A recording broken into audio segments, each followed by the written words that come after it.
There are large racial disparities when it comes to who is getting the COVID vaccine. In Baltimore, Maryland, African Americans make up more than 62%.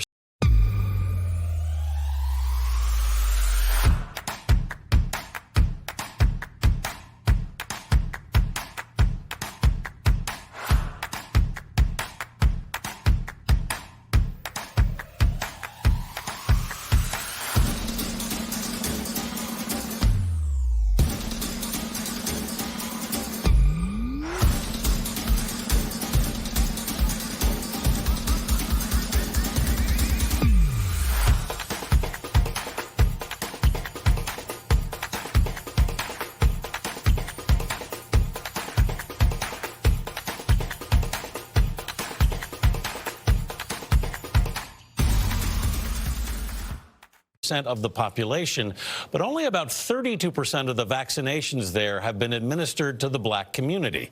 Our national correspondent Jericka Duncan takes a look at the barriers to vaccine equality in some of Baltimore's most vulnerable neighborhoods.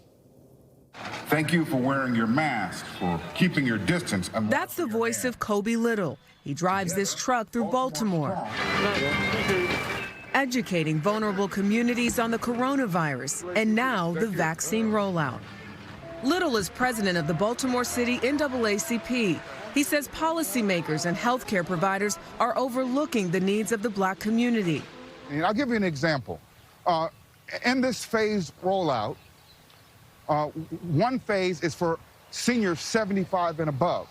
In Baltimore City, the life expectancy of an African-American man does not reach 75. This is not unique to Baltimore. There are several factors contributing to vaccine inequity, says Mark Martin. He is Maryland's deputy director for the Office of Minority Health and Health Disparities. I hear you say hesitancy and access are big issues when it comes to vaccinating the most vulnerable populations of people. But we spoke to a 62-year-old woman from Baltimore. And I haven't been notified to take my shot yet, but I'm waiting. Who said she registered at 3 different locations 2 months ago to get this vaccine, and she hasn't received it yet. We continue to work through the registration process. Again, one of the things that we try to do is just stand up these vaccination sites as quickly as possible. In addition to expanding vaccination sites, Martin says the state is turning to churches for help. We are not prepared to fight a virus that is killing persons. Churches like New Psalmist Baptist, where Pastor Walter Thomas says it's not just about saving souls, it's about saving lives. He wants to turn his church into a vaccination site. Do you think it's more of a problem of vaccine hesitancy or not having the access at this point? I think it's both. I think it's an information problem, and I think it's a logistics problem. People don't understand. You don't have CVS stores and Giants and markets all over large sections of certain African-American communities. They don't exist. So how does that translate into not being able to get a vaccine? It all flows down because the economic infrastructure to build those persons up doesn't exist. So half of them don't have cars. Martin says the health department's next step is bringing mobile vaccine units into the heart of the communities that need them the most. How soon do you think that could realistically happen? As soon as possible. Again, what does that mean?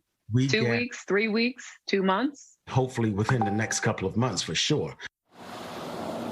The city's health department, as you heard, could not give us a timeline. As they say, it really depends on when those doses come in. Now, as for access, the state health department just recently, as of last week, opened up a call center, making it easier for people to register to get that vaccine by phone instead of online.